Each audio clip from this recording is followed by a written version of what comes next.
audience participating and the audience talking to each other. Phoebe's joining us online, so we have the whole group here. So if anyone wrote down any questions and wants to go from there, if not, we can take questions right from the audience. And I think what I'd like to do is have this be based on this whole crossing over between collecting seed from the wild and understanding how hatchery production can contribute to that. I've got a bunch of questions if no one else has some, but I'd like to have the audience start first.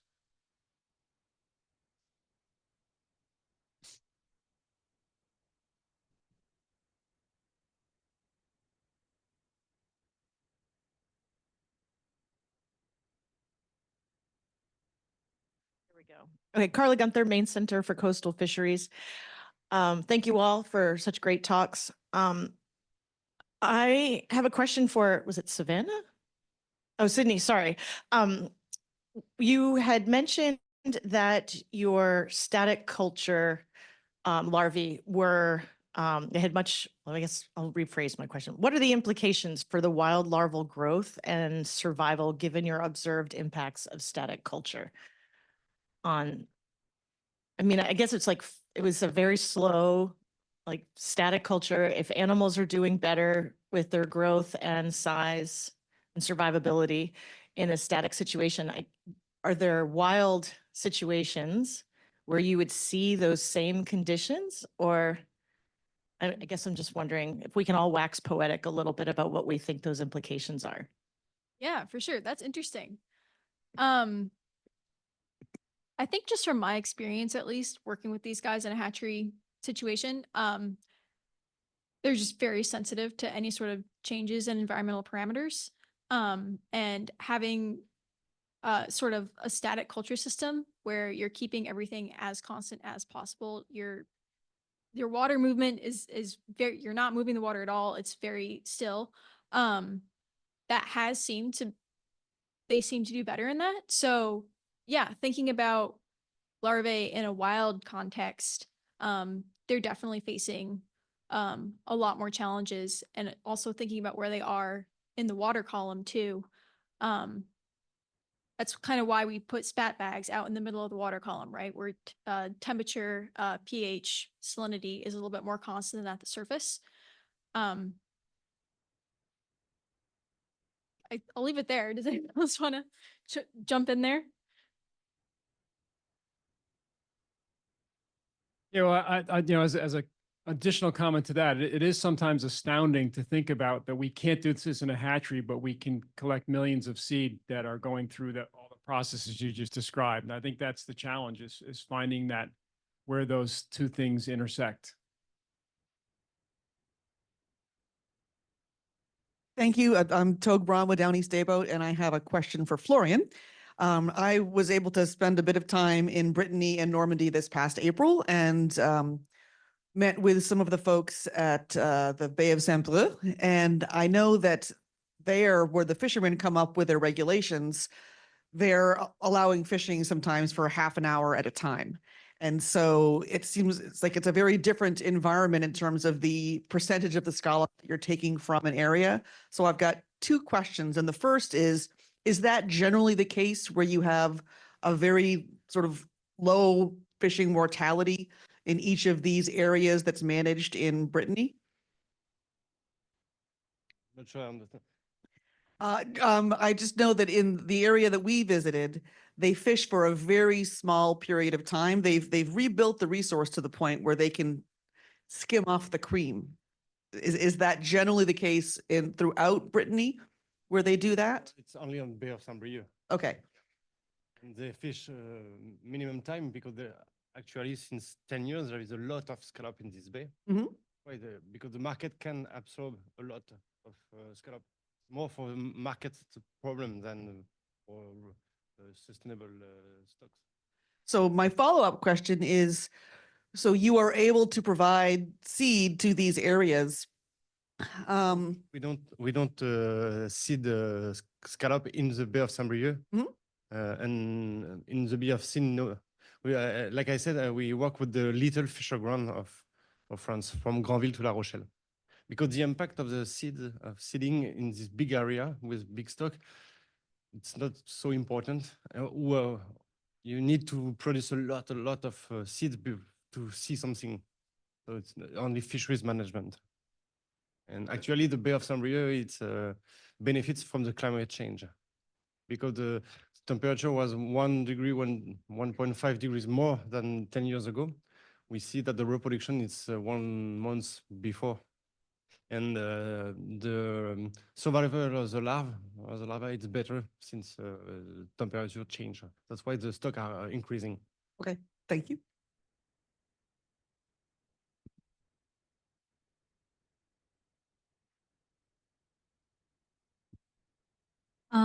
I have a question for probably Nate, Florian, and Phoebe.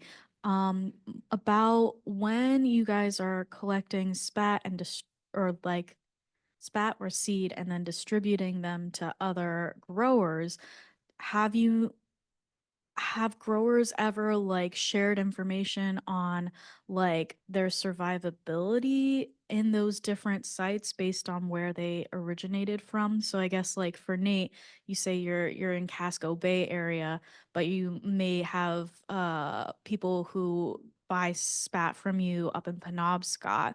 Have you like ever heard of any difference in like how well they do in those different kind of like areas based on where you're collecting them? Um, I mean, yeah, I generally follow up with everyone to see how things are doing. Um, in terms of survivability, I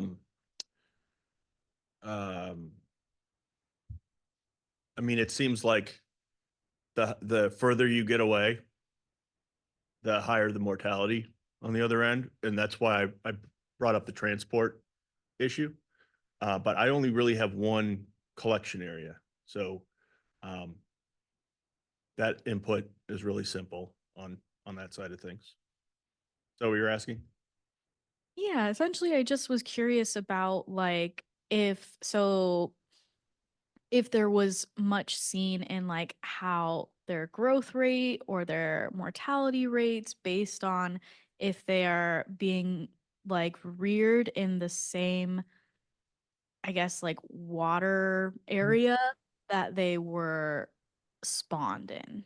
Or, I mean, I guess you can't tell for your spat bags where exactly they were spawned, but the graph you showed about the gyres made it seem like, okay, so there might be some kind of separation between at the Penobscot between the like west of Maine and then the east of Maine. And I don't know if it's similar in France in terms of like if you just have the single hatchery site, if when you're collecting scallop broodstock, if that is like, do you have specific collection sites? Then you say, okay, so now we're going to send spat from this collection site that we rear back to that site? Like I present in my talk, we have a new project, Procogene. We are working on this local adaptation and broodstock for the moment. For the survival, all the fishermen are not following after each spawning, but we know in the same fisher ground we have some difference in growth, but due to the environment, not in the scallop. Okay. Because there are years with more food, for example, at 2 or 3 kilometers, it's a better place for growing. Got it. And the other thing we know is if you choose your area where you are sitting, you have a bad choice. For example, too much mud in the sediment, you can only have 5-10% survival. And if you choose well, we are maybe about 17 to survival before harvest. So the area you choose is very, very important for the survival. So it's more appears to be like environmentally dependent than maybe like genetics or phenotype based on the location. Well, we don't have the feedback of this. We are not sure, but Yeah, that, I would just add that, and this is why I think the work, that Phoebe's doing is really important. And at one point there was discussion about involving, eDNA somehow, but understanding that relationship between brood stock and wild settlement, I think is really, really important. And I mean, we can all sort of suppose, but I don't think anybody really knows. Phoebe, Um, library yeah, there, sorry, Post- I know it's hard to watch my own big head talk at you all there. Um, yeah, so next summer, I'm sorry, who was asking the question? My name's Katie. I'm from DMR. Oh, hey, Katie. Yeah, next summer, as part of my postdoc, one of my experiments is going to be exactly what you're talking about. Taking spat from these different areas where we're collecting it, right? Which you can think of it as 3 different thermal regimes, for example. So maybe Casco Bay, Penobscot Bay, and then further down east in the Narragansett Millbridge area. And then doing a common garden experiment on farms in each of those sites to do exactly what you're saying, do these spat that are caught in one area, if you grow them up in another area, what effect does that have on them? Do they have similar growth rates? Do they have, similar soft tissue growth and energy allocation? And then also perhaps doing some lab experiments to see if they have different respiration rates. So would love to chat with you more about that if you're interested in that. I mean, I need to get in touch with DMR about that anyway, but that is definitely coming down the pike. And I think that, in addition to what Nate was saying about transport, those things, really kind of understanding those dynamics is going to be important in understanding what the success of those spat in these different areas and moving them around the state will be, not to mention genetics and things like that. And my power went out for a hot second, so I don't know if I missed anything, but I think we're still on that topic. Is that correct? Yeah, you were very clear. Got everything I needed. I'll be in touch. Cool. I do. Thanks. Dana Morris, Maine Sea Grant. And thank you for all those presentations. It's really cool to see Maine represents.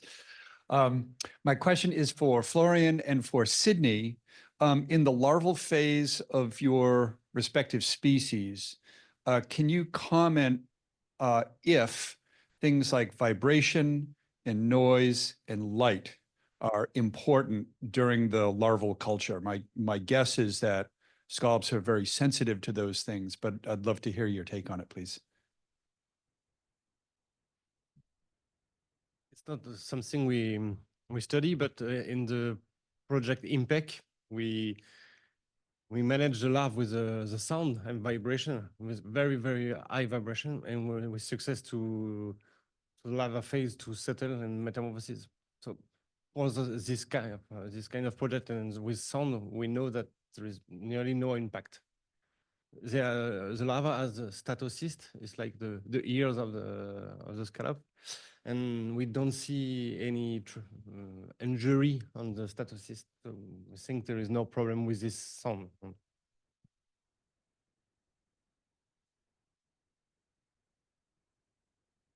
Yeah, we also haven't looked at that yet. But I do think that would be really interesting to look at, especially light. Because we do know that scallops are very sensitive to light. And the cycles they may go through in the tank, coming up to the surface and going down to the bottom. I think it'd be a really interesting area of future research. There was a gentleman that purchased some seed from me to do experiments. His name was Johan. Does it well? I think.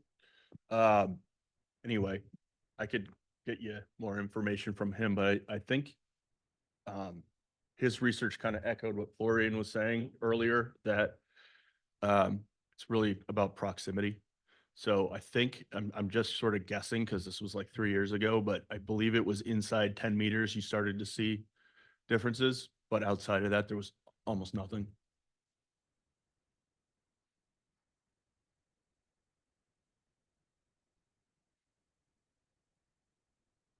Can you hear me? Yeah. Andrew Corso, CFF. So I'm really interested in the potential for prevalence of any diseases during seed production. And I guess this is for all three of you guys. If, it sounds like there's obviously a lot of mortality that you observe. And if you could speculate at all to any weird signs or, conditions that you might observe when you're inspecting scallops that have died. And then Florian, you mentioned a disease in your presentation I'm not familiar with. I think you used the acronym ASP maybe. And if you've ever had some sort of outbreak or issue while growing scallops, in addition to it impacting the wild population.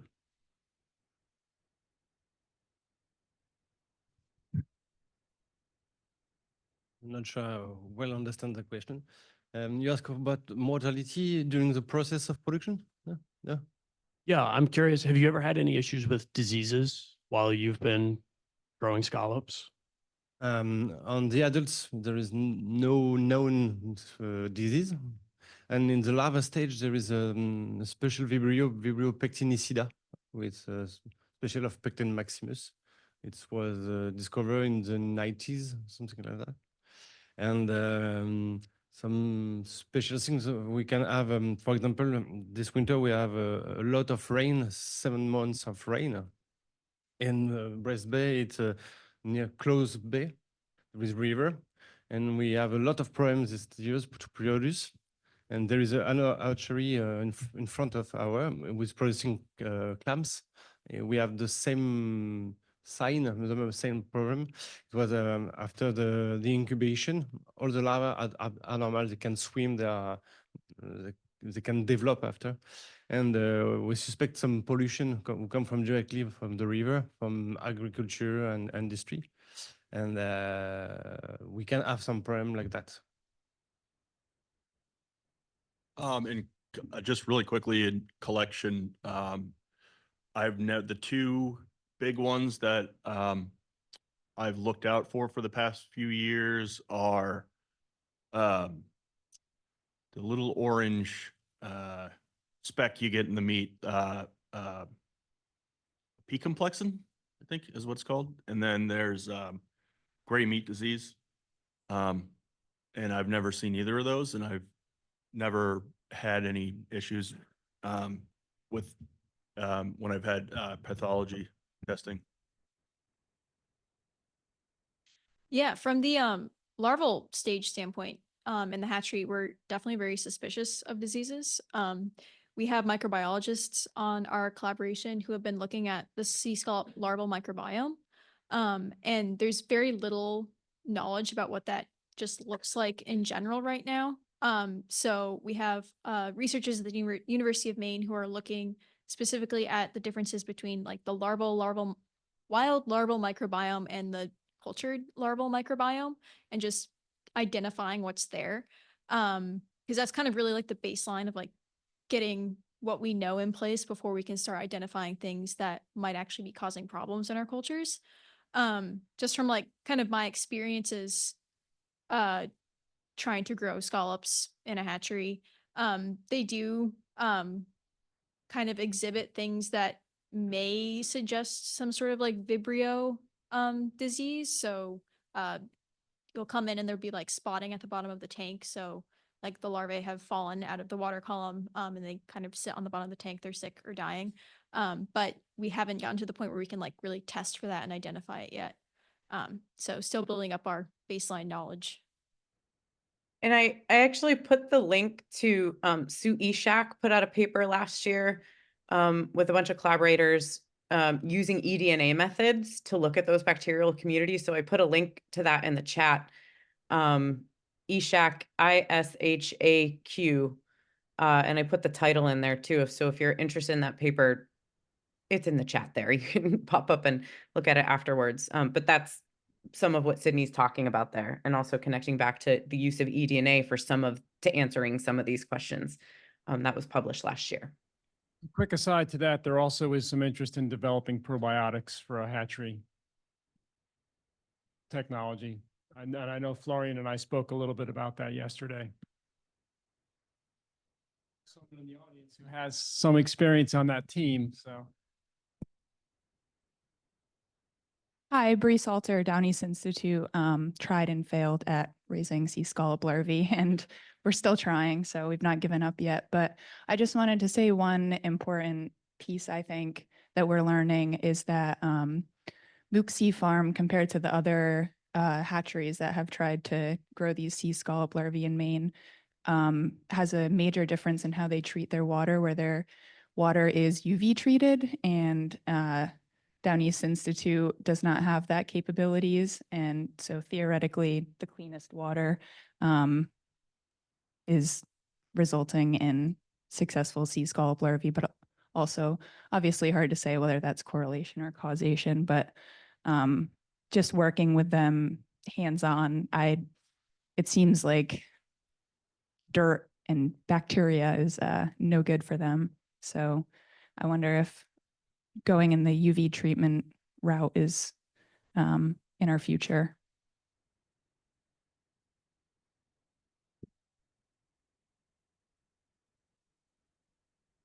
Hi, Rebecca Smoke with the Commercial Fisheries Research Foundation. I have a question for Florian. It's kind of a two-parter. Do you determine your microalgae feed composition based on native communities, or do you base it off of energies like lipid production from certain phytoplankton? And then two, when you shared the photo or the image of the commercial landings that you had, you showed that your amnesic shellfish poisoning from Pseudonychia had collapsed your fishery basically in 2015. Are you selling whole scallops then and not sparsing out the meat and like that sort of thing?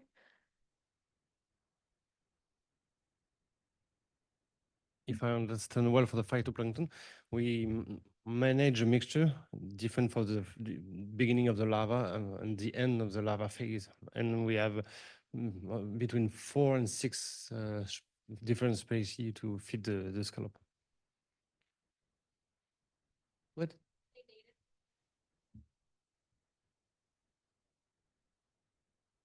Sorry.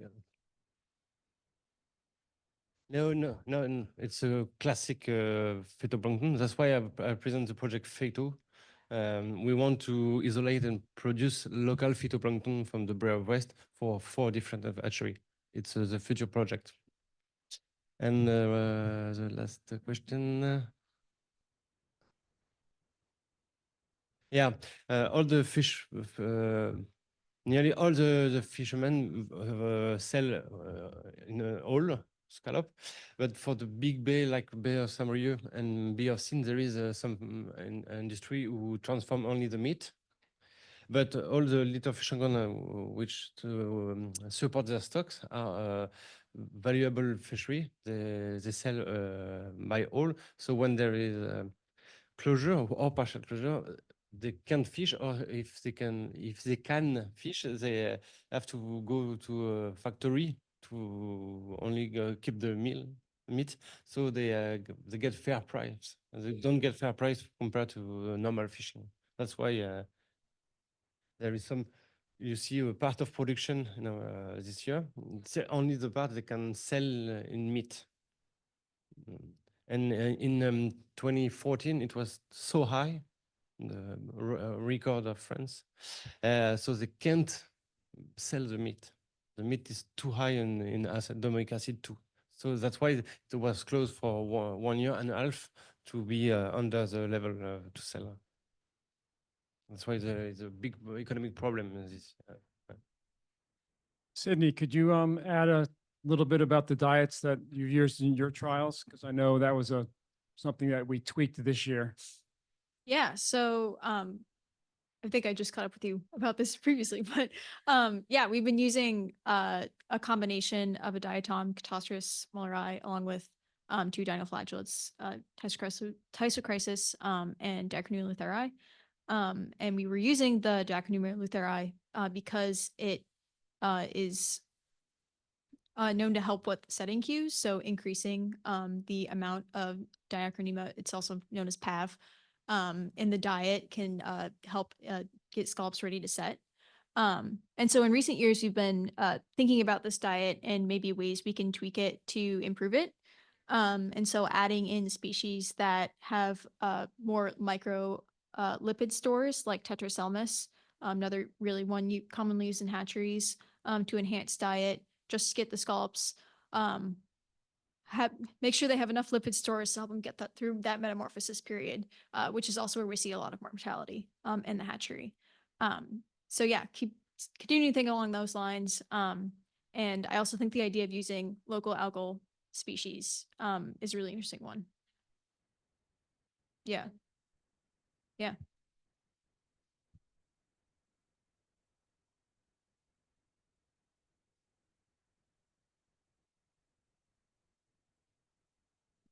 Thanks. My name is Hugh Copperthwaite. I work for Coastal Enterprises in Maine. And I have a comment that's more of a comment than a question. And I just wanted to say, last summer, a few of us made a road trip up to Cape Breton Island to the University of St. Anne.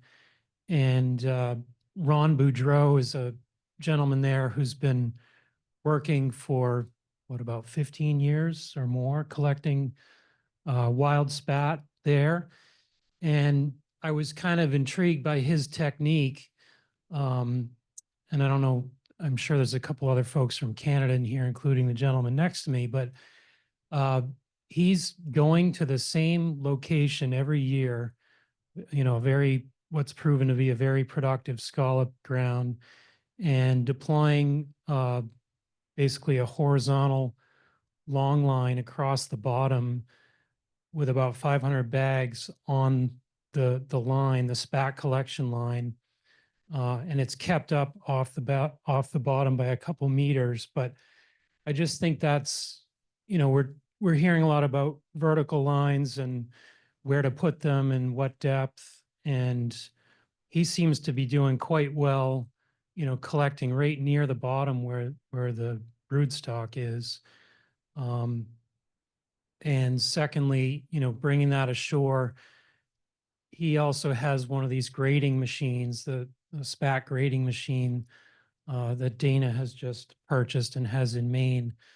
So that's my point. And secondly, I just was curious, Nate, you know, people have been asking you about transport and thinking, you know, getting spat off your collection site, say, to the Darling Marine Center, if that's where the grader is, or maybe it's easier to move the grader closer. But do you have any grand plan on how you would transport your spat to the actual grader and that sort of process? Thanks. So the actual grading part of it consolidates, sort of scrubs you down to just the seed you want. So, you know, less volume. So it would be way easier to be processing as close to, you know, the collection or nursery site as possible, and then transporting. Thanks. One thing to note is that when we're out collecting our lines from the spat project, what we've done is that the fishermen that we've partnered with, they either use their live wells or they've put Exactix on their boat so that we can transport all of those bags in water. So they're coming out of the water from being deployed, and we're transporting them. We're putting them directly back into water, you know, similar water, hopefully, that they're coming from, you know, because we might be out collecting our lines for, you know, 4, 5, 6 hours. Nate, I'm sure you're experiencing the same thing. And so I have no idea we haven't really looked at what that means for survival, but it seems a similar kind of, it seems a similar potential experiment as you would think about transporting from a hatchery to a farm. So maybe there's some potential there to think about different ways that we can test survivability, you know, even keeping a couple bags out of water and just covered with burlap sacks or something like that in fish totes. I don't know, but I'm just putting that out there as something to think about.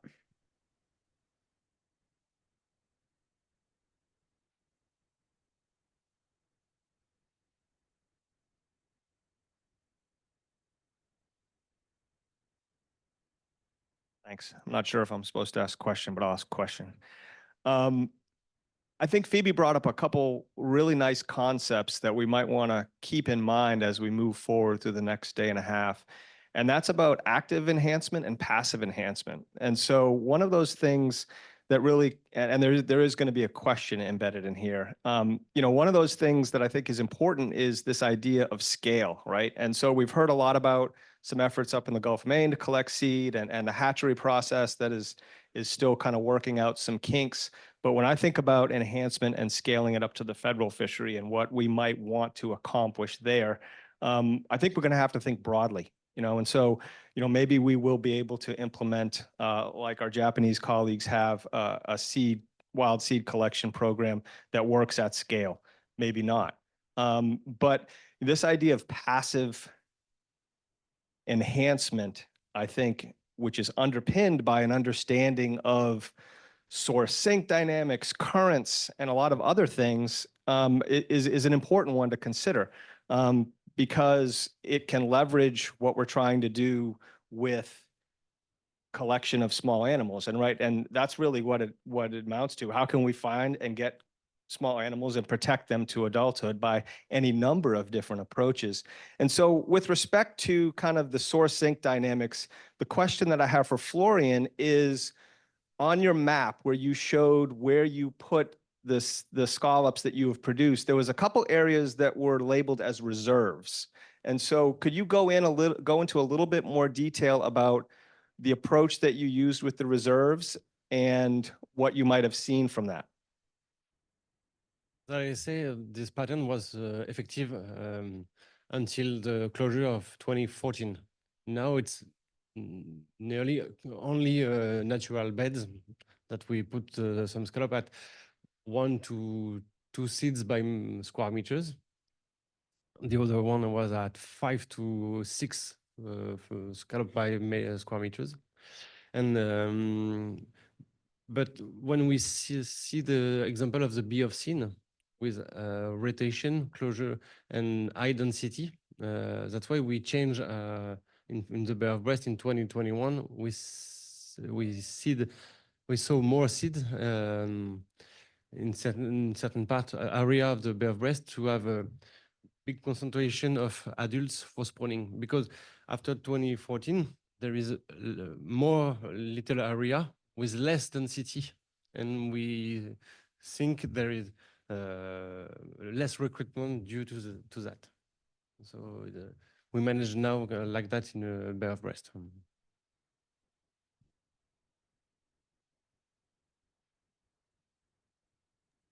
I'm just gonna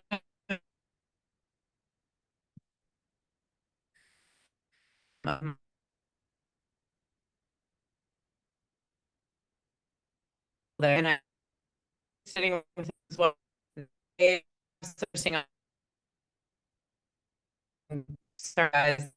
Encourage to you, if you will, in connection phase of everything.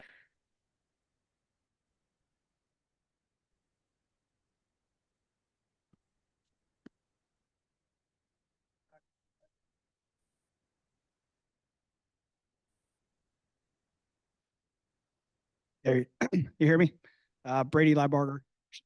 This question actually was for Phoebe, which we're having a technical difficulty. So when she had that diagram or illustration of the lantern nets with the vertical setup, and she compared to the scallops being on the bottom, I was wondering what the research was done in a vertical. I'm sure they did it from closest to the surface to closer to the bottom. Was there a big difference between that? And is there, how close to the bottom does the lantern nets actually go? Sorry, was that a question for me? Because if it was, I missed most of it because I just joined back. Okay, all right. Have you done much research on the scallops growth rate from on the lantern net from closer to the surface to closer to the bottom? Good question. No, I have not specifically done that. There is some work that was done by Struan and Struan Coleman, who was there also sitting at that table with Marsden, I believe, and Tom Kifney looking at growth rates at different sites, different aquaculture sites of scallops grown in aquaculture. I'm not sure if you guys looked further, Struan, at the differences between top levels and bottom levels.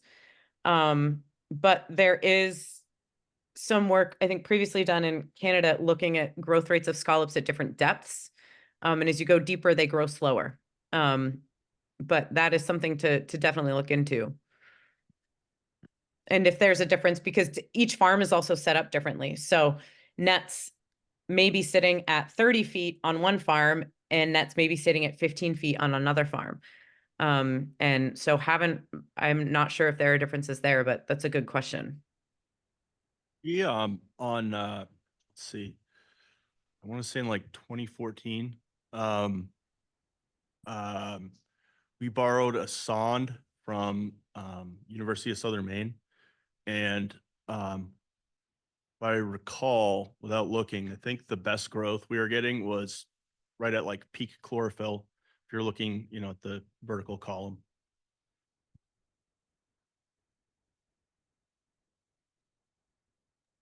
Yeah, I think there's also a paper by, well, I'm not sure if it's out yet, but Chris Noren, who is a graduate student at UMaine, also just finished his dissertation. He was also looking at growth rates in aquaculture scallops. I'll try and put the link to his dissertation in the chat here, if that's a helpful resource in the future. So good morning, everyone. Thank you for the talks. So I'm Jonathan Piros, the Scallop Plan Coordinator for the New England Management Council. My question's about scale, one of the topics that Dr. Rush just mentioned. And I think at the heart of it, it's for Florian, it's can you grow more scallops at your site? And I think to go a little deeper on that, what would be the considerations or the challenges to quadruple production and really push that up in terms of the numbers of animals that you're producing? We can produce more, but the next level it's to convince fishermen to pay more. If you want more, that's why I say in Bay of Brest they decide to seed more. They decide to pay more, to seed more. The problem is there is some fishermen who are convinced that it's a good thing to seed, and so another one who doesn't want. There are some old fishermen who say, I don't want to pay because in 2 or 3 years I stop. Look, I'm not here for harvest. So it's always a challenge between those who want and those who doesn't want. So it's more a human problem than a biologic problem to produce. After, if we want to produce more, we need more invest, but it's not really the problem. More staff, more nets, more boats, but it's possible. And would you need more space in terms of the size of your facility? More space, physical space, the size of your facility? In the hatchery, it's okay because we have 2 different buildings and we have one with only used 2 months by year. And the other one, it's 7 to 9 months by year, sorry. And for the sea park, we need more sea park if we want to increase the production, yeah. Because we have two different sea park, one at just out of the Bay of Brest, and another in the other fisher ground in Bay of Morlaix. This one, we use it only for the production because I don't explain it. The larvae, when she was born, sorry, the larvae were from February are ready to be seed on October. And all the larvae born after April and May, they don't have 3 centimeters. They have to stay in cages during winter. And on the spring, they grow and we can seed them. So there is 2 periods for seeding, spring and autumn. And this Bay of Morlaix, it's too exposed to swell, and we can produce winter seeding there. So we manage, we can use it like the others. You have to choose your sea park too. Jonathan, I think there's a good parallel in the oyster hatchery industry in that Once the bugs have been worked out, then scaling is literally a matter of scaling. It's space, it's money, it's time, it's hands. The VIMS operation produces, billions of oysters, on a pretty regular basis. And some of the commercial hatcheries, here on the East Coast and the West Coast do the same. So I think the scale's possible once the bugs are worked out.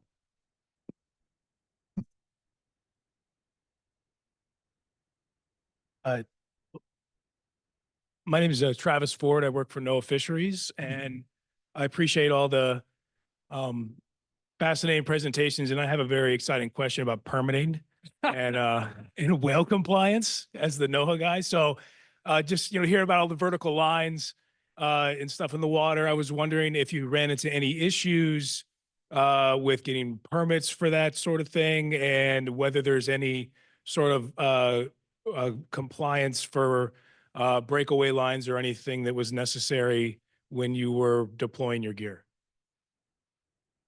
Yeah, we're required. So we have what's called a SPAT license in Maine, and we're required to follow like what the most updated,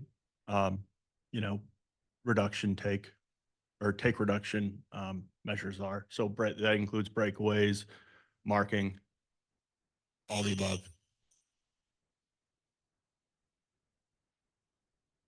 Yeah, actually, I encourage some people who are doing this for a living as farmers to step up. So, Martin or Commander Peters, vertical bay would grow sea scallops in Penobscot Bay. Yeah, just wanted to add on to Nate's answer that that SPAT collection license, it's currently a 30 vertical line maximum. And then we can have up to 30 bags per line. And as Nate said, it has to comply with the vertical line requirements that is required for the rest of the lobster industry in Maine. But we found, one of the limitations is just the weight of the bags and currents. You can really only put 20 bags on each line. That's one kind of thing that we're up against. So then that limits just right off the top the number of bags that we can set per license. And then to Hugh's question or point, we can only have vertical lines. We can't do trawls. We're not allowed to do trawls to keep bags lower, or we have to do vertical lines. Yeah, I'm Marston Brewer. I grow scallops. Have been selling them the last 6 years.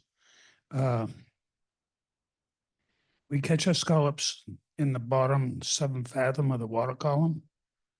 The reason we do that is because we have to coexist with lobster gear that's around, and that makes everything tail off about the same. So that's self-preservation. It's the reason we do it, so we can get our bags back. And it works. We put 20 bags to a line, like Andrew said. We've tried 30, tried 25, but those lines have got some wicked drag on them, the bags in the water. When we first did it back in the 90s, I was using a couple of cement blocks for weight. We only had 3 bags on a line. We chased those bags all over the bay. So, now we use 200-pound rocks to hold them down. Things stay put pretty good. But there's a lot of drag. When we're growing them, we have to keep stuff a line down 20 feet. We got boats cruising around the bay, the windjammers, they all draw 12 feet of water. So, self-preservation, again, you get down below the traffic. It slows down growth a little, but not all that much. When you see growth really slow down, it's when the bottom of the bag gets down, touches the mud, then they don't thrive. But, it's pretty basic, and we've lugged them around. There's a guy in here named Mike down at UNH that lugged a batch of scallops for 4.5 hours down the road. Maybe he could share what he had for mortality.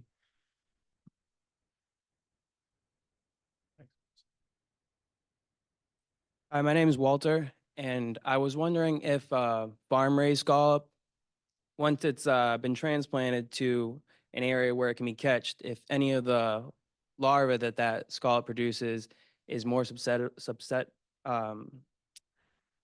susceptible to being any difference with like the weather, like the temperature or predators at that distance, like meaning do the farm raised scallops, once they produce larvae, have a better chance of surviving than the wild caught larvae? I think I'll just quickly say, I think that's a really crucial question. Especially on the hatchery side, which I can't speak to, but I mean, with a larval cycle that long, they're swimming for quite a ways. So whatever you're doing is probably going to have an effect, right? I mean, they're going to be somewhere way down the road, wherever that effect is. So definitely something I think should be mapped out, but that's my thought.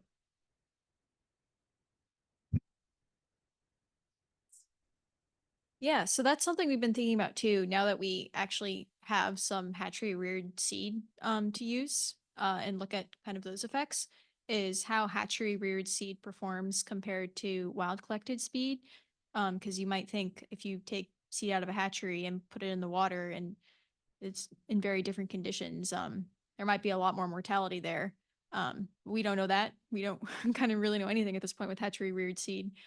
So continuing to do some just like we're doing right now, just like really pilot studies of like hatchery seed versus wild seed in farm sites just to see kind of growth and survival, how that looks like. Sort of a follow-up question. We can look at Japan. They've been farming scallops for nearly 100 years. I don't know if anyone can answer this, but how has their, restoration or enhancement or their wild fishery been affected by the last nearly 100 years of farming? Obviously, they're still getting plenty of wild seed and not doing a lot of their own hatchery work, but from what I can tell, there's not a lot of wild catch either. So I'm wondering what expanding aquaculture in the US, expanding hatcheries, how that's going to affect our wild populations, because there's still a ton of fishermen that are making a living off of that. Bring in a straight man, Dana. Ozaka-san.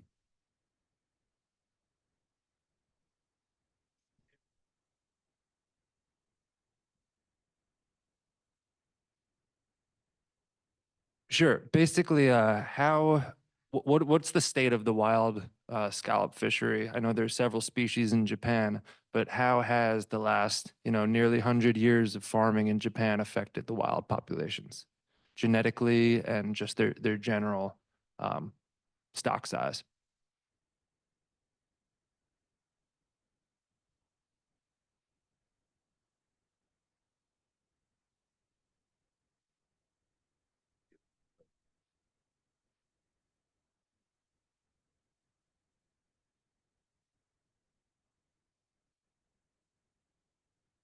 Virtually no wild population right now, almost from farm or genetically similar species.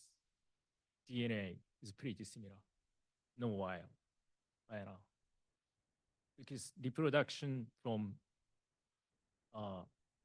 reproductive scallops.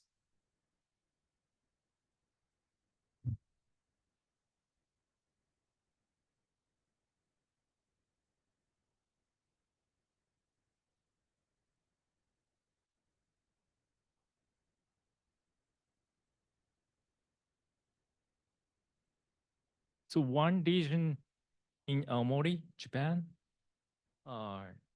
they get 60 billion spots to 100 billion spots in one location.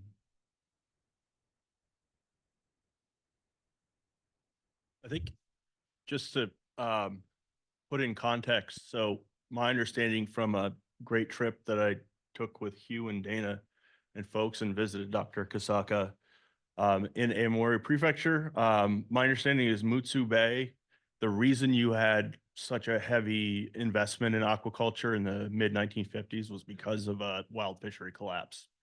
So it's kind of maybe a hard one it's not really comparing apples to apples. Hey, maybe you can give us a little insight into the scale, and also Marsden and Andrew here, the scale of spat or seed you're collecting, without giving away any business secrets, the kind of numbers you're dealing with. Probably, I'm at maybe around like 40% of what I could fish under one license, spat license, in terms of just like the bag count. So, and I'm probably collecting around 1 million a year, and focusing on getting out somewhere around 300,000 or 400,000 every season. And that number could be a lot better. We just kind of get bottlenecked up in the processing nursery side of things. So that number could be a lot better.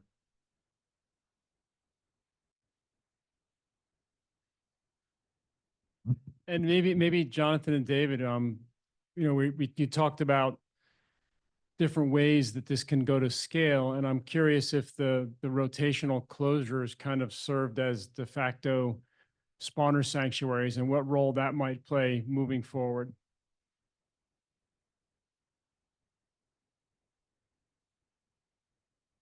Sure, thanks for the question. So Jonathan Peros, New England Fishery Management Council staff. For those of you who are not aware, in the federal fishery, we employ sort of a crop rotation for Atlantic sea scallops. So when a dense bed of scallops are identified, that area is closed for several years, it's monitored, then it might be reopened for harvest. I think the scallop biology is pretty well suited for kind of the source sink dynamics that would emerge from that rotational program. So the animals are going to be spawning as they're growing inside that area. So there definitely are sanctuaries. This is it's a pretty important point of emphasis for the council lately, source sink dynamics in the Mid-Atlantic and on Georges Bank, and having sites that we think are seeding other beds that can be productive. So I think that system has naturally lent itself to the sort of the natural sets of scallops, and it's really kind of based on pretty favorable life history characteristics of the animal.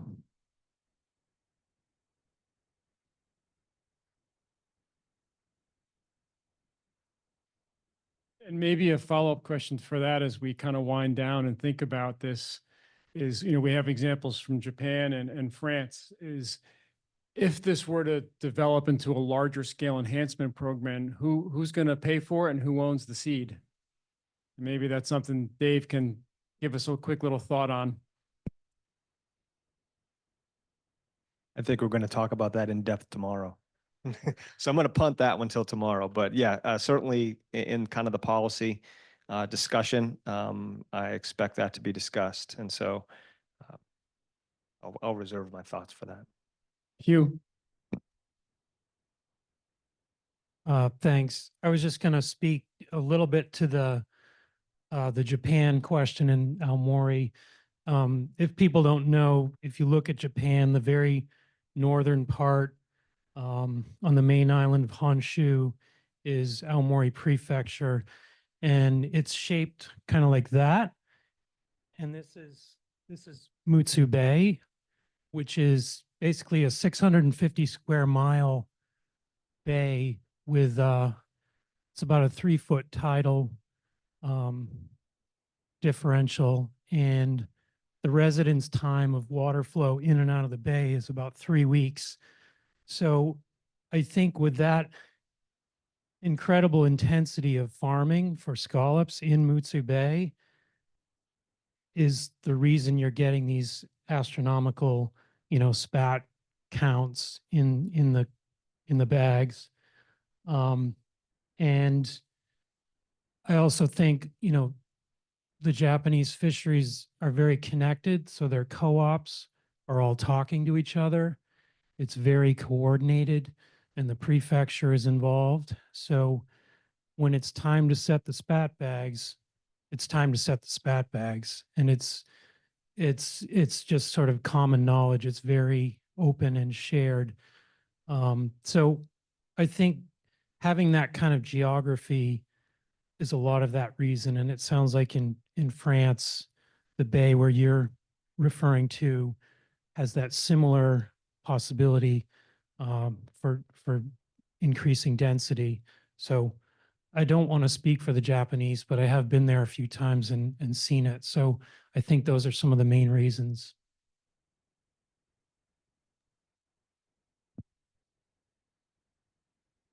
I'll also just say, I put it in the chat, but you know, the dreamy part of me in all of this thinks about the role that scallop aquaculture farms might play that is similar to closed areas, you know, especially if we're seeing larger gonads, so therefore increased production, reproduction potential from farms.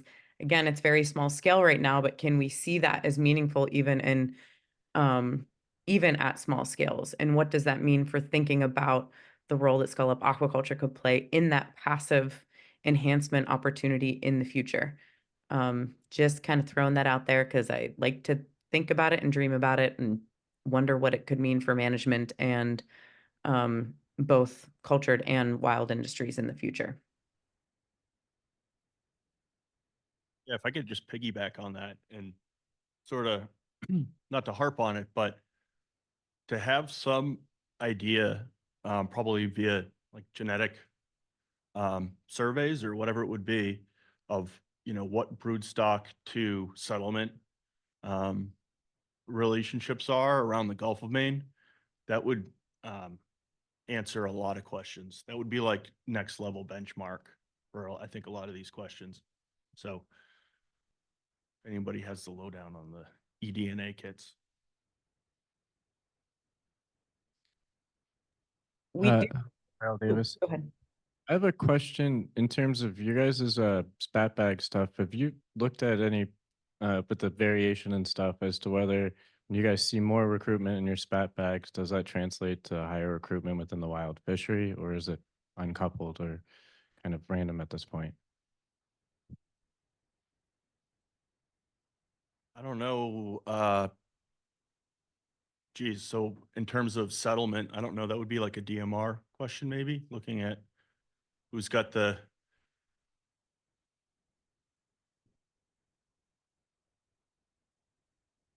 So my quick answer is the peak year that the MCCF and Phoebe with spat production was 2022. So those animals would be growing into the size that would be targeted by the survey this year. So it would be this coming spring survey that we'd be able to see if there's any signal from that peak year.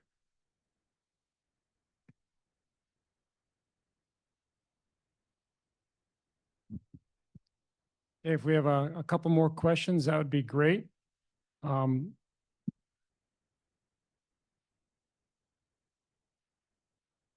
My name's Wes Brighton. I'm a commercial fisherman. Just curious, you know, it seems like a lot of these hatcheries and grow out projects are occurring in the Gulf of Maine, and I'm wondering if there's any knowledge of any hatchery operations further south with warmer temperatures, and if there's sort of a biological cutoff in that regard to, you know, at scale viability.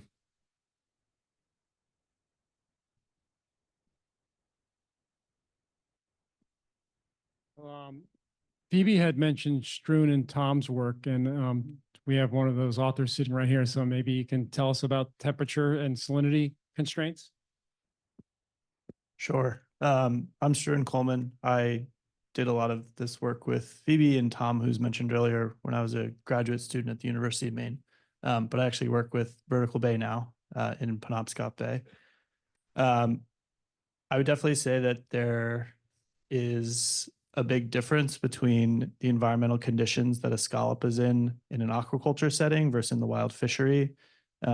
Maine is somewhat of a special case because it has that inshore fishery. It's pretty disconnected from the rest of the East Coast, kind of below Cape Cod when you're in the Gulf Stream. So water temperatures are stable enough, the salinity and temperature regimes are such that you can actually fish in shallower waters, which is why in the southern parts of the East Coast, you see that federal fishery driving most of the landings. I think if you were to try to culture scallops in more southern parts, even like southern Maine, and I'm curious, Nate, from your perspective, in the last few years of actually trying to grow some scallops out, like what you're seeing on the farm, even just in Casco Bay, like I know from our experience at Vertical Bay, those peak July and August temperatures are kind of bordering on the threshold in those shallower environments of where it becomes really biologically stressful for a cold water species like a scallop. So I think there are lots of depth, temperature, current dynamics that go into it, but generally I think you'd have a tough time growing scallops inshore in an aquaculture setting anywhere south of the coast of Maine at this point. So, and it's not getting much better, I would say. Yeah, in terms of like mortality, but we see a lot of that really strong growth. It's obviously food driven, food availability driven too, but in that like 10 to 15 Celsius range is kind of the sweet spot for a scallop. So a sea scallop.